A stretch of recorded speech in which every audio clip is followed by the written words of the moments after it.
अस्सलाम वालेकुम नाज़रीन, ज़फ़र ख़ान आपके अपने प्रोग्राम अनवीलिंग स्टार में वादे के मुताबिक हमेशा की तरह हाजिर हैं। जैसे कि हमेशा हम अपने प्रोग्राम के अंदर एक ऐसा स्टार इंट्रोड्यूस कराते हैं, एक ऐसा गेस्ट इंट्रोड्यूस कराते हैं, एक ऐसे गेस्ट को आपके लिए लेके आते हैं कि जिससे हम बहुत सारी चीज़ें, बहुत सारी इन्फॉर्मेशन आप तक पहुँचा सकें और उनसे बहुत सारी चीज़ें, बहुत सारी बातों से मुस्तफ़ीद हो सकें और आप तक पहुँच सकें। आज की जो शख्सियत हैं वो माशाल्लाह बहुत ही जानी पहचानी शख्सियत मोहम्मद इजाज़ हुसैन साहब, जो कि बैंकिंग सेक्टर से और बैंकिंग इंडस्ट्री से रिसेंटली कनेक्टेड हैं एक काफ़ी अरसे से। लेकिन उसके साथ साथ जो बाकी उनका अपना एक्सपीरियंस है जो कि सिक्योरिटी से रिलेटेड, जो कि आज के वक्त की नीड है, सर्विलेंस से रिलेटेड जो कि आज के वक्त की नीड है, उसके साथ साथ इंटेलिजेंस जो सिक्योरिटी होती है, इंटेलिजेंस सर्विलेंस होती है, प्लस उसके साथ साथ और बहुत सारी चीज़ें जो कि नीड होती है वक्त के साथ साथ, हालात के लिहाज से, हर लिहाज से और आजकल के नीड के लिहाज से।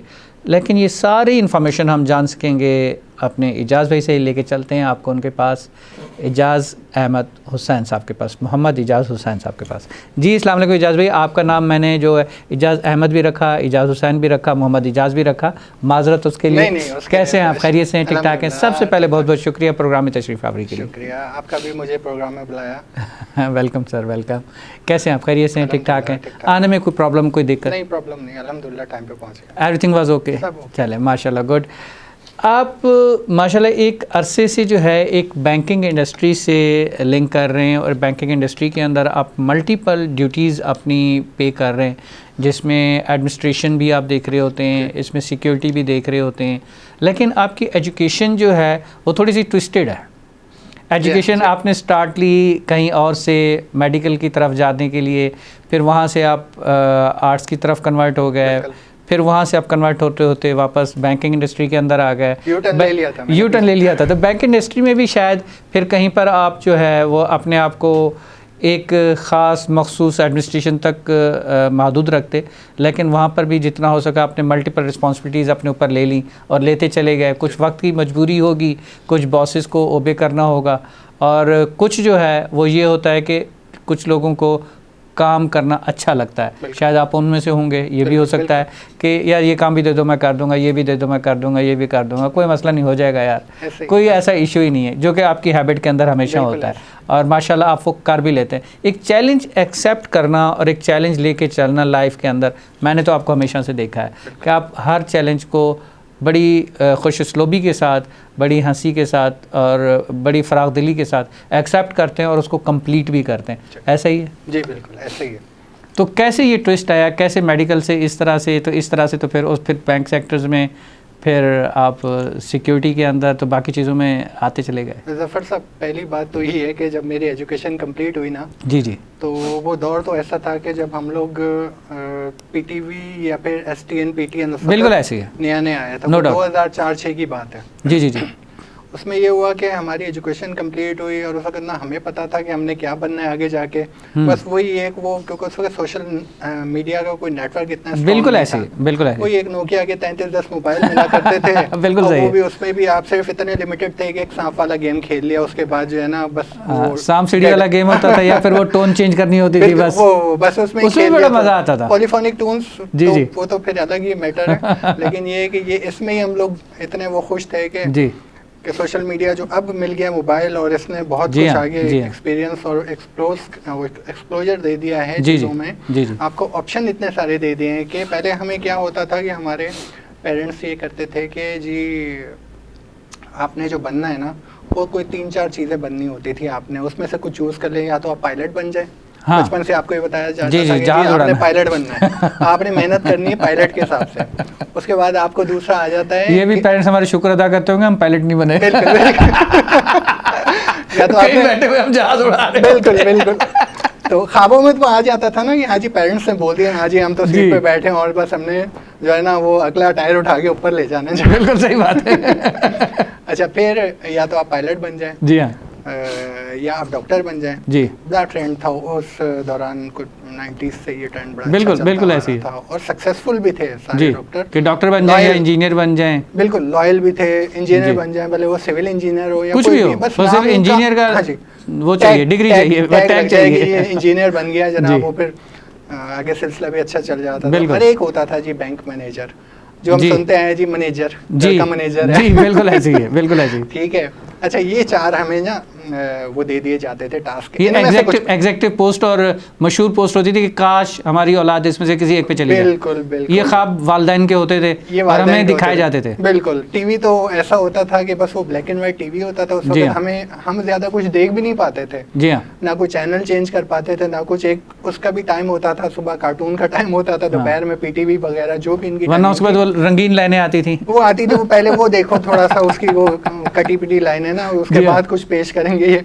सही बात है। तो उसके बाद कुछ करते कराते, लेकिन जज भी वो दौर भी बहुत अच्छा था और वो टीवी चैनल भी बहुत अच्छा था, और नशरियात भी बहुत अच्छी थी, बहुत गोल्डन टाइम था। इतना गोल्डन टाइम के असल में हर चीज़ का नेगेटिव इस्तेमाल भी है, पॉजिटिव इस्तेमाल भी है। 100%। वो आपका माइंड करेगा सेट इसको, और आपके पेरेंट्स की एफर्ट करेंगे कि वो किस हद तक आपको उस चीज़ को अचीव करने में आपकी बिल्कुल सही मदद करेंगे। और लेकिन वहाँ पर हमें गवर्नमेंट ने बाउंड किया हुआ था जी, वो चीज़ें, गवर्नमेंट ने जो बाउंड किया तो पॉजिटिव बाउंड किया हुआ था। बिल्कुल ऐसे ही उस वक्त के लिहाज से कि जी रेडियो है तो चंद चैनल हैं, 1-2 चैनल से वही सुनने हैं, अगर टीवी चैनल है तो 2 चैनल हैं, बस वही देखने हैं आप। उनका भी एक टाइम स्पेस था, 7 बजे 6 बजे ये देखना है, वो देखना है, और रात 9-10 बजे के बाद तो उसके बाद 11 बजे के बाद मेरे ख्याल में टीवी चैनल भी बंद हो जाता था कि चले जी सोने का, टीवी वाले भी कहते हैं चलो सोने का टाइम हो गया। अब तो 24 घंटे सोने का टाइम ही नहीं है। रूटीन बना दी थी हमारी, देखें उस वक्त भी लॉयल्टी थी कि आपकी रूटीन बन गई है, आज इतने बजे आपने उठ जाना है। आप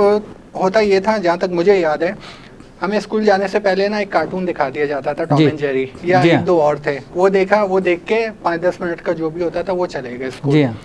आए शाम में आए तो वो एक और थोड़ा बहुत देख लिया, खबरें देख ली 8-9 बजे की, वो देख ली, बस उसके बाद दूध वगैरह पिया और सो गए।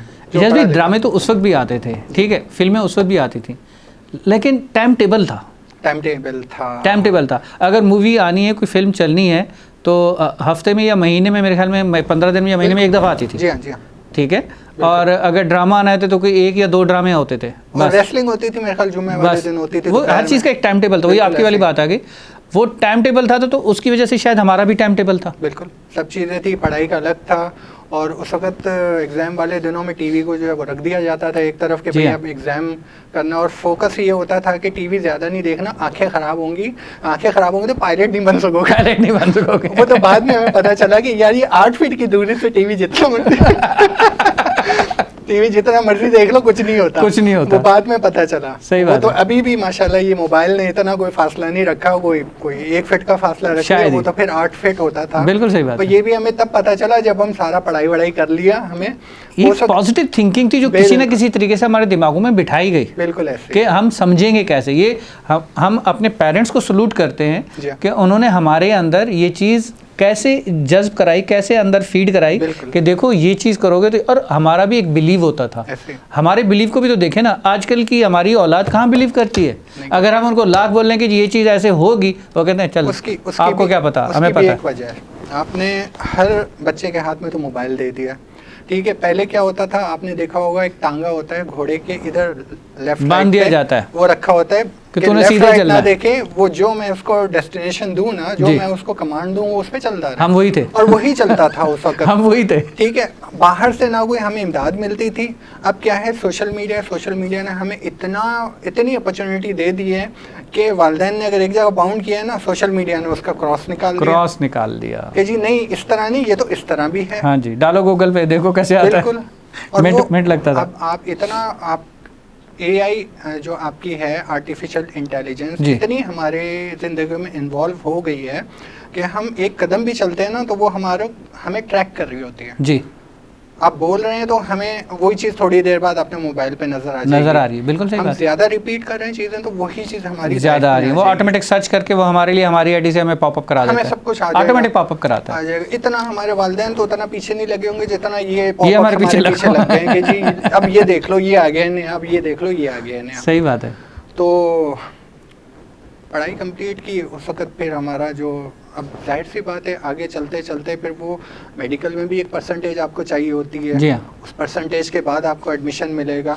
हमें थोड़ा सा वो अपना तारा डूबता नजर आया, हमने स्विच कर लिया, चलो यार मेडिकल छोड़ो, यहाँ तक तो कामयाब हो गए ना जी, आगे आर्ट्स की तरफ निकल गए कि बस रुकना नहीं है, चलते रहना। गुड, जहाँ रुक गए ना और इंतजार करते रहे कि नहीं वहाँ वेस्ट है, वहाँ आपने टाइम ज़ाया किया। बिल्कुल सही बात है। आपने आगे भी आपके challenges, waste of time, waste of life. बिल्कुल, ये तो इनिशियल स्टेज है ना, सही बात एजुकेशन। आपने आगे अभी लर्निंग के स्टेज पे भी जाना है, उसके बाद आपने प्रैक्टिकल भी करना है उसका। वो कहते हैं ना इश्क के इम्तिहान और भी हैं, तो वो ज़िंदगी के इम्तिहान और भी हैं आगे, एक जगह ज़िंदगी को रोकना नहीं है। बिल्कुल ऐसे ही है।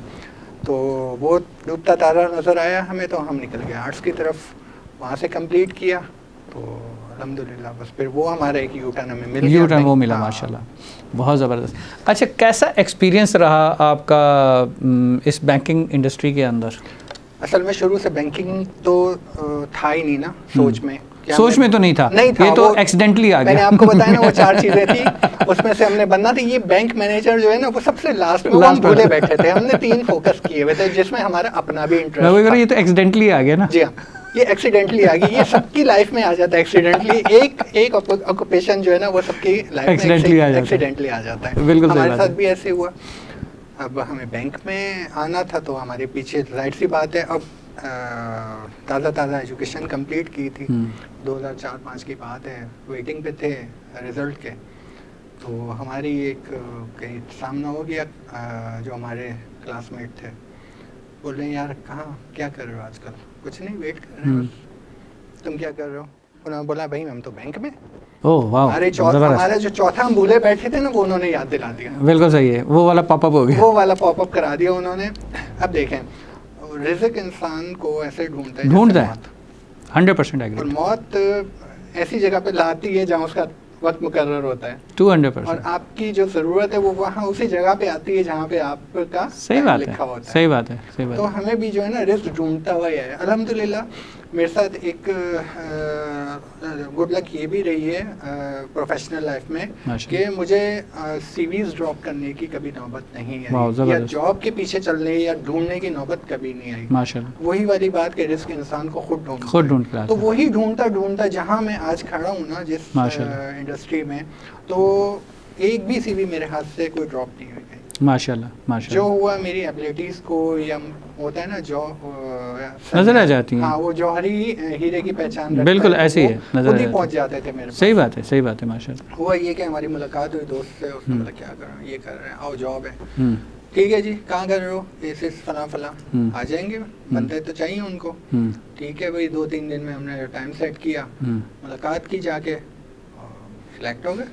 आ जाओ जी, लेटर ले जाओ 2-4 दिन में। ठीक है, आगे शुरू कर दिया। 2006 से जो पहली जॉब थी मेरी बैंकिंग इंडस्ट्री की, वो 2006 की थी सबसे पहले, और ऑलमोस्ट अभी 16 साल तो हो गए मुझे इस इंडस्ट्री में माशाल्लाह। जेडीज चेंज रही, कुछ होता है आगे पीछे में रहे, कहीं पे किसी, मतलब कि बैंकिंग इंडस्ट्री में हमने कोई अप डाउन जैसे चलता रहा। Good that. वहाँ से हटे तो वो आगे से ऑफर आ गई, यार अब अच्छे लग रहे हो या काम अच्छा लग रहे हो हमें पता नहीं है, लेकिन आ जाओ ज़रूरत है, या किसी और बैंक में स्विच करना हुआ तो वो भी कोई ना कोई मूव हुआ तो ले गया कि हाँ यार उधर स्विच किया तो आ जाओ यार, हमारे साथ आ जाओ। बिल्कुल सही, तो मैच हो जाती है ना एक जी मेंटालिटी, डेफिनेटली। तो वो आपको ऑफर आ जाती है। इस तरह आप आगे बढ़ते फिर वो माशाल्लाह बहुत। आजकल जिस तरह से बैंकिंग इंडस्ट्री चल रही है, अक्सर ये सुनने को मिलता है कि जी बैंक करप्ट होने वाले हैं, बैंक से बस 50,000 रुपये से ऊपर ना निकालें, ये वाले जो है आप सिर्फ 50,000 तक का आप जो है गवर्नमेंट इन्वॉल्व होगी या ट्रस्ट कर सकते हैं। इस तरह की बहुत सारी अफवाहें जो है वो फैला दी जाती हैं और सुनने को मिलता है, जबकि ऐसा होता कुछ नहीं है।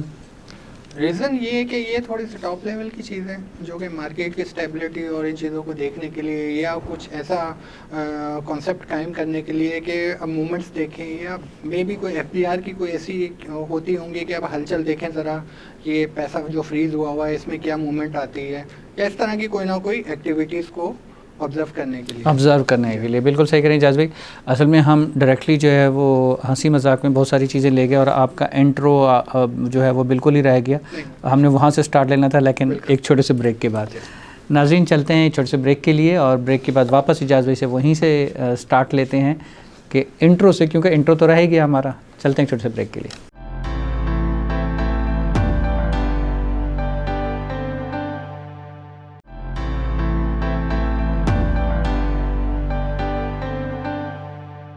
वेलकम बैक नाज़रीन। जैसे कि ब्रेक पे जाने से पहले इजाज़ भाई से हमारी बहुत ही मज़े की बातें चल रही थी और स्टार्ट में हम पता नहीं वो सांप सीढ़ी वाली गेम खेलते खेलते पता नहीं कहाँ पहुँच गए थे, वापस चलते हैं वहीं पे।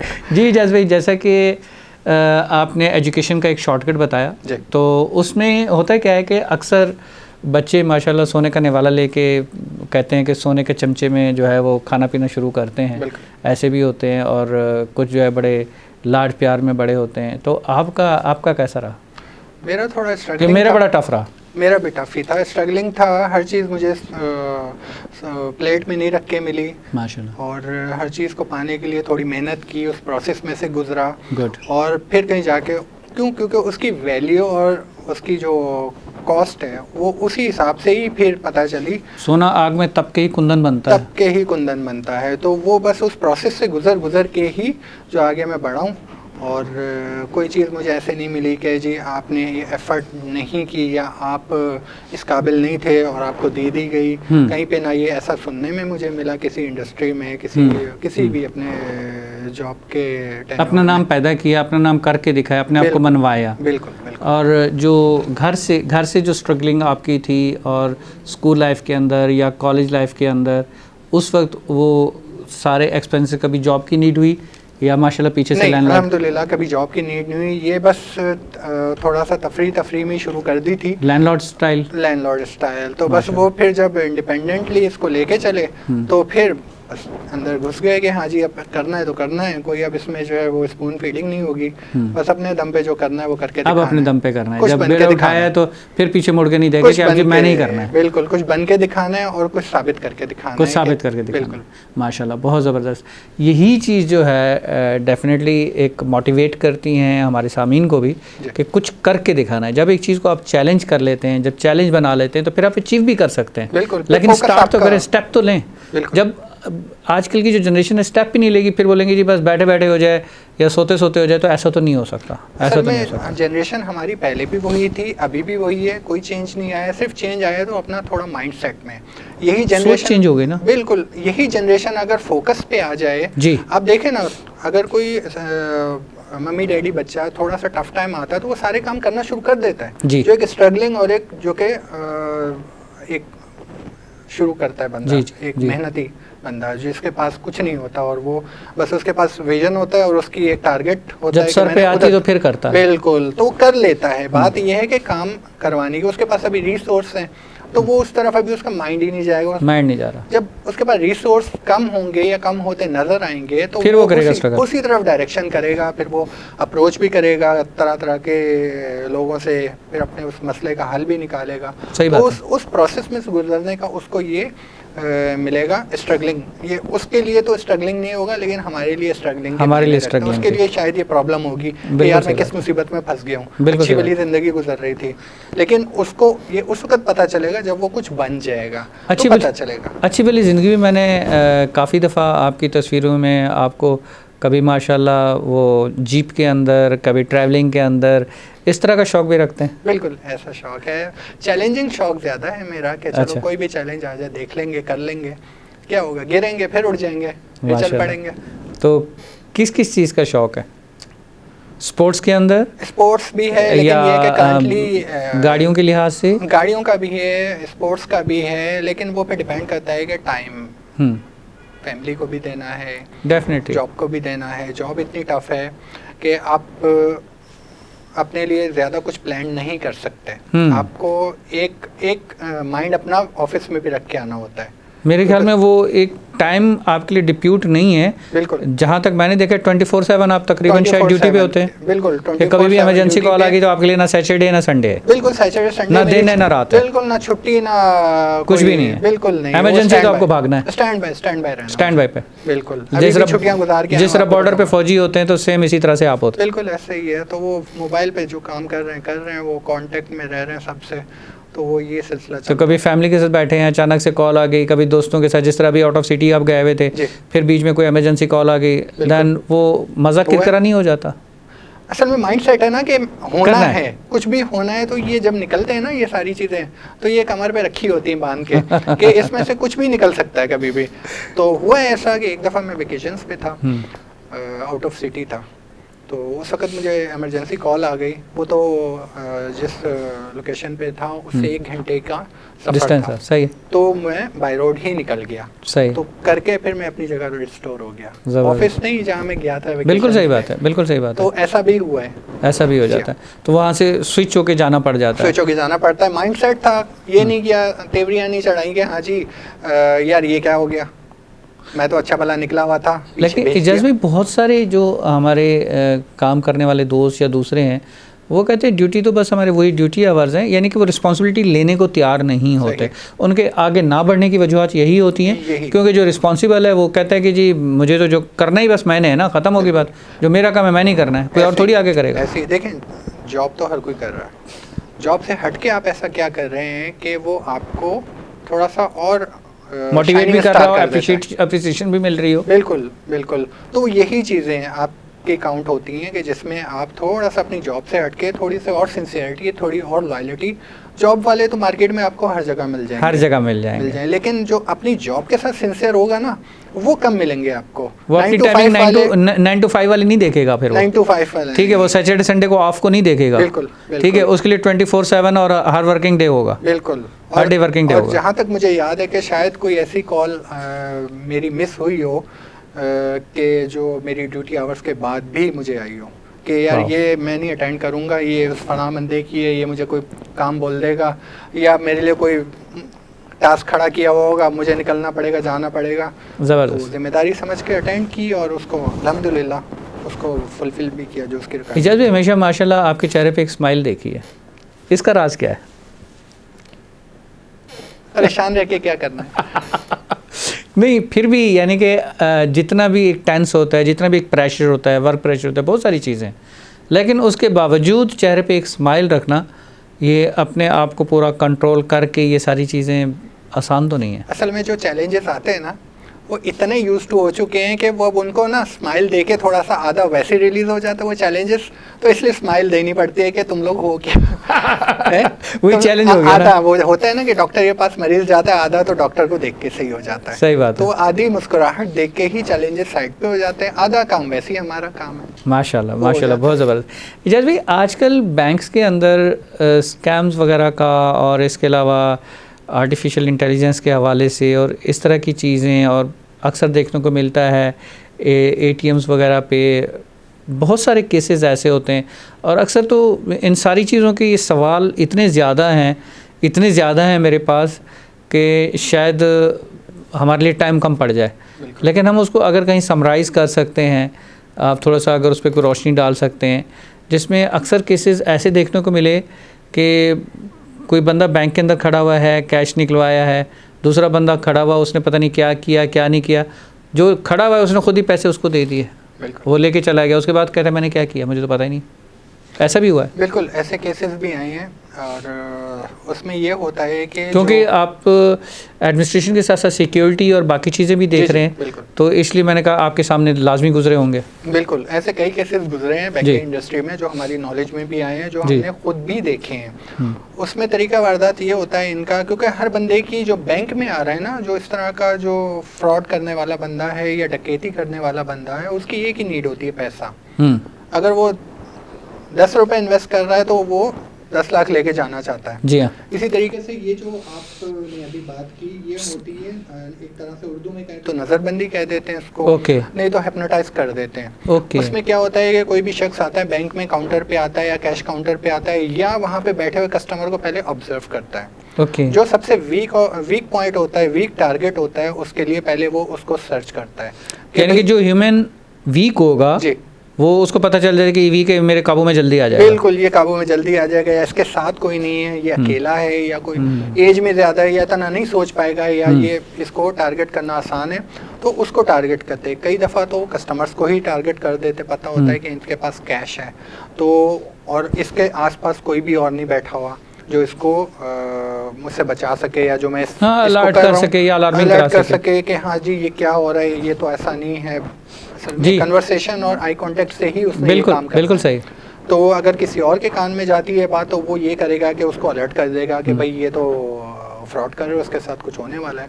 अमूमन ये लोग करते ही हैं, अगर ये कैश काउंटर पे जाते हैं तो उनको कोई हाथ में रखते हैं, ये 20 अगर छोटा नोट रख देते, कोई भी लेट सपोज 100 का नोट रख लिया उन्होंने अपने हाथ में, और नज़रबंदी उनकी शुरू होगी, उस वक्त कुछ पढ़ना वगैरह शुरू करते हैं, आई कांटेक्ट शुरू कर देते, किसी तरह इंगेज करते हैं कैश काउंटर वाले को।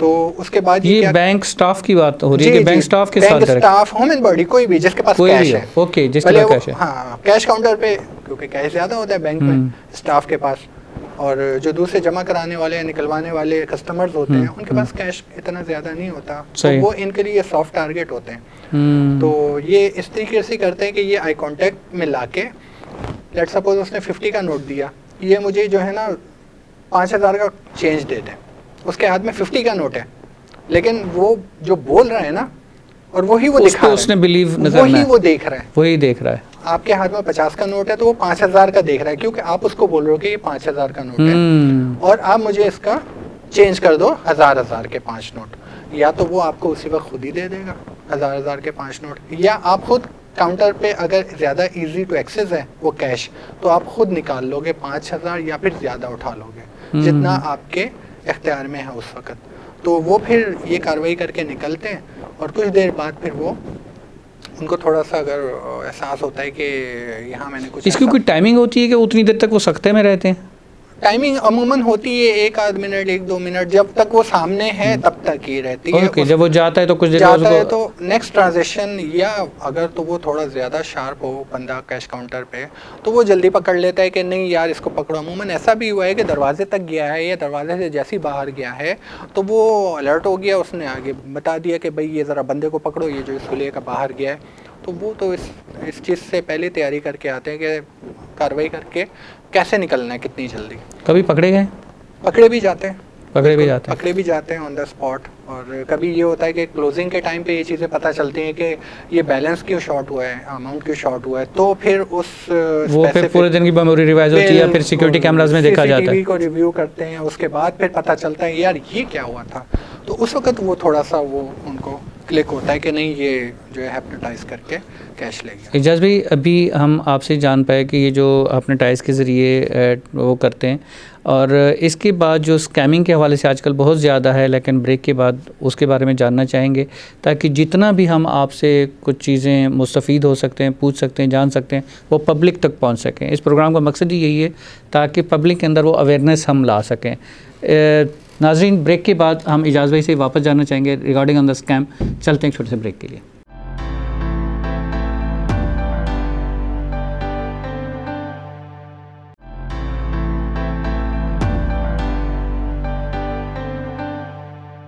वेलकम बैक नाज़रीन। जैसे कि ब्रेक पे जाने से पहले हमारी डिस्कशन चल रही थी एजाज भाई से, और स्कैम के ऊपर हमने जानना है, क्योंकि स्कैम डिफरेंट टाइप के हो रहे हैं। जी एजाज भाई, स्कैम जो है ना वो ईमेल्स के ज़रिए और इसके अलावा फ़ोन्स के ज़रिए, और चूँकि अब जैसे जैसे ऑनलाइन हर चीज़ होती जा रही है, बैंक का पूरा अकाउंट जो है आपका वो मोबाइल के ऊपर आ जाता है, मोबाइल ऐप्स के ज़रिए। इस पे स्कैम्स का रेशो भी बहुत ज़्यादा बढ़ गया है। क्या उसका कोई कंट्रोल वगैरह बनाया है या क्या है? ये इसकी स्कैमिंग के ऊपर आपका क्या रिव्यू है?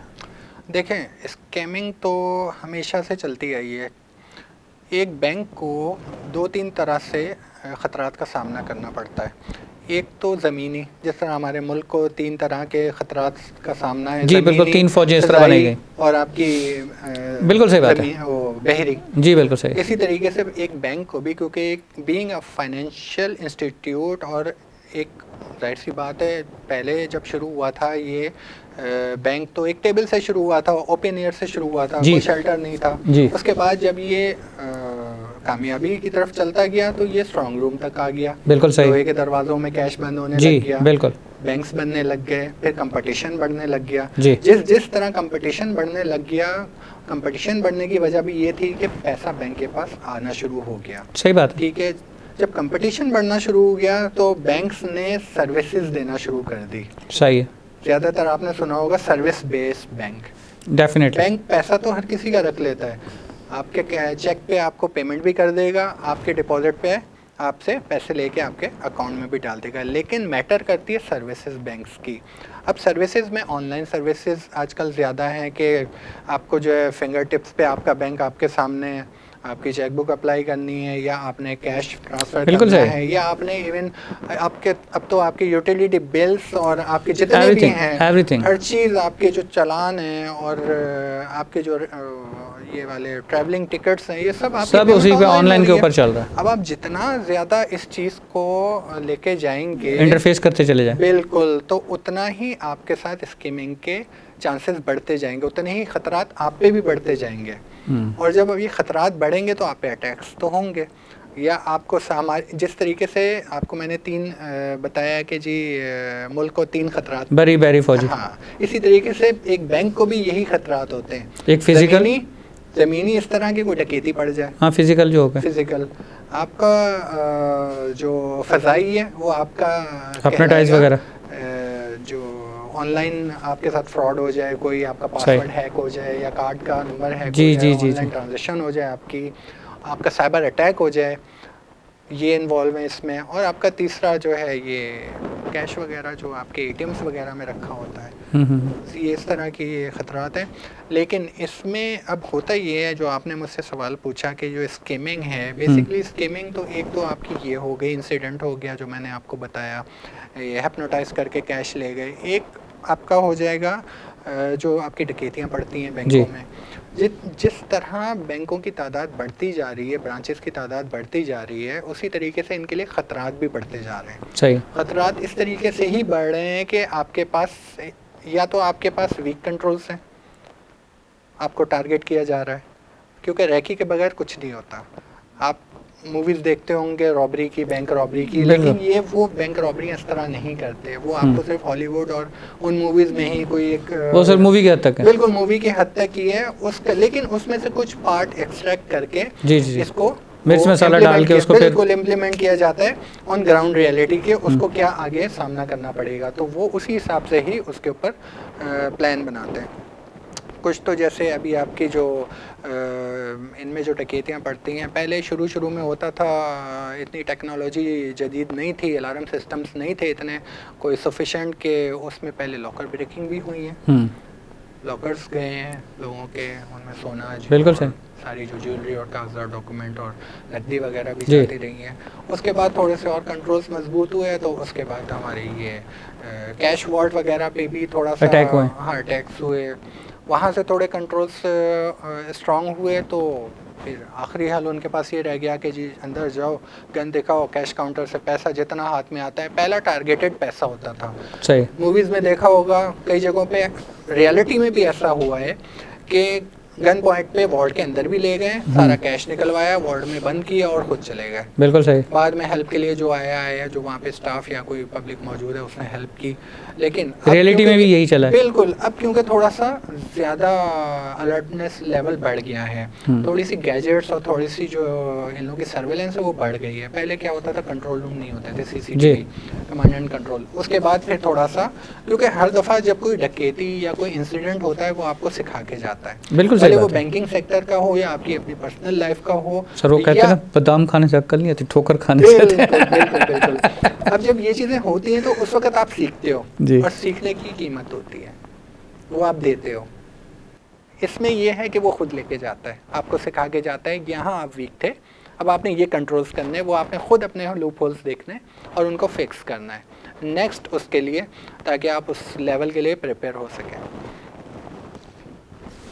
बिल्कुल सही है। तो उसमें जो लूप होल आपको मिलते हैं उसको कवर करते हैं आप लोग, ठीक है, लेकिन उस लूप होल को कवर करने में क्या ऐसा नहीं हो सकता कि इस तरह से डिज़ाइन हो जाए कि आप इंतज़ार करते रहें कि कब वो लूप होल मिलेगा और फिर आप कवर करेंगे कि एक साथ कवर हो सके? असल में आपको सरप्राइज मिलता है हमेशा।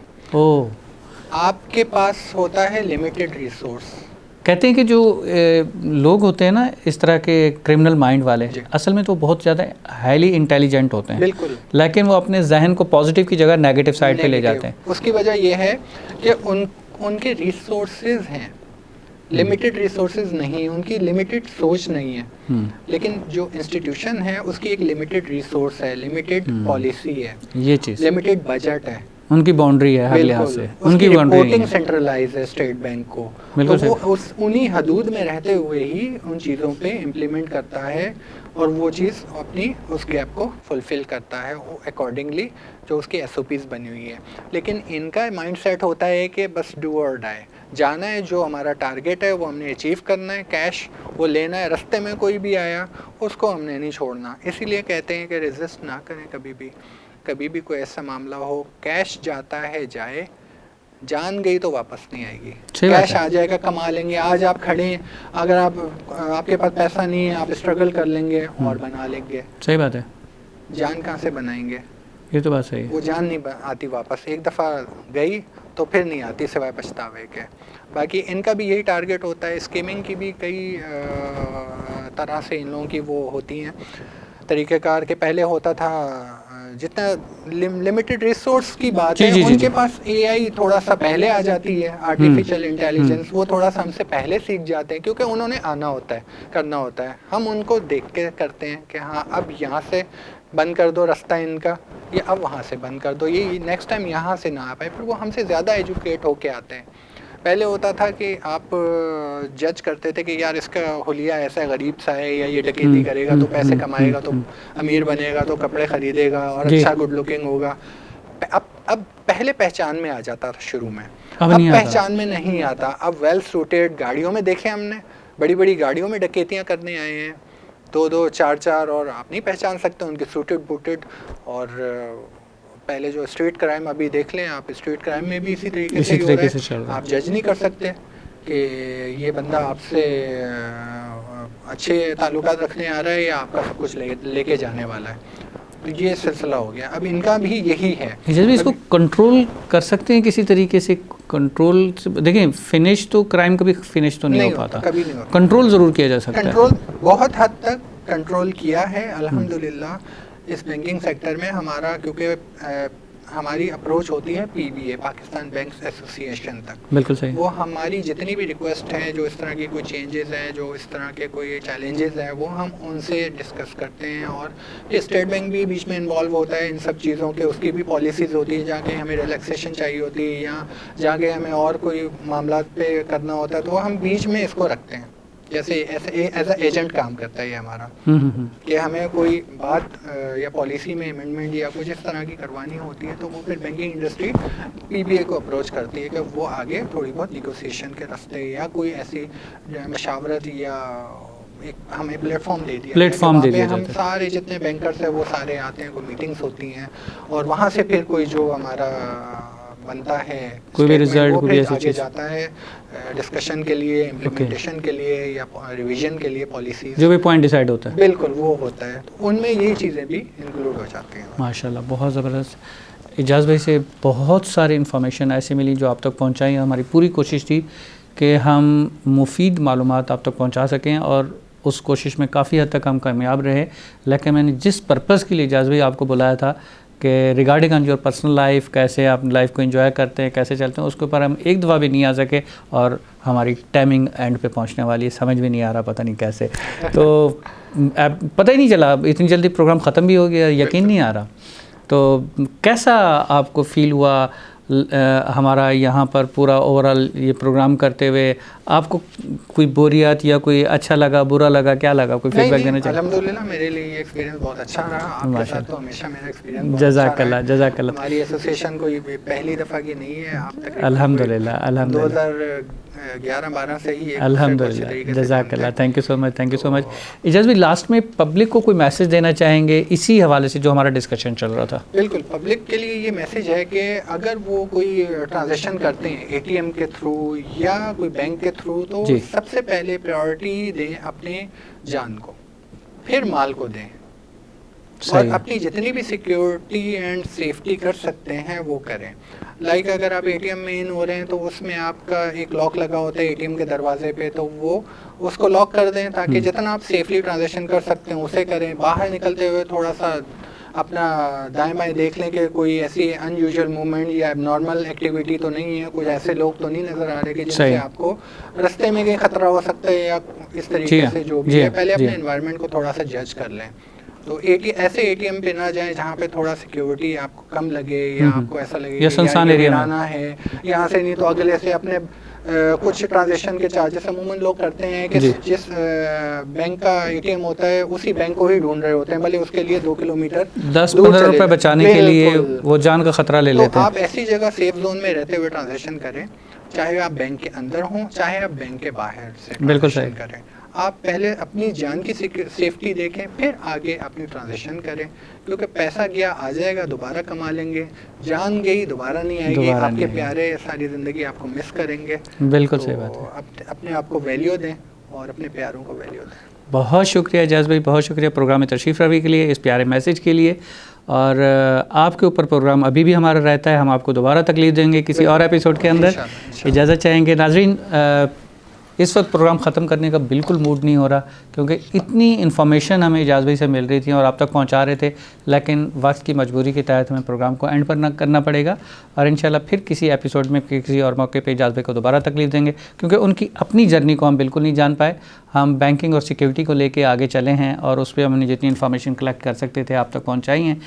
इजाज़त चाहेंगे, सी यू अगेन नेक्स्ट एपिसोड। अस्सलाम वालेकुम, अल्लाह हाफ़िज़।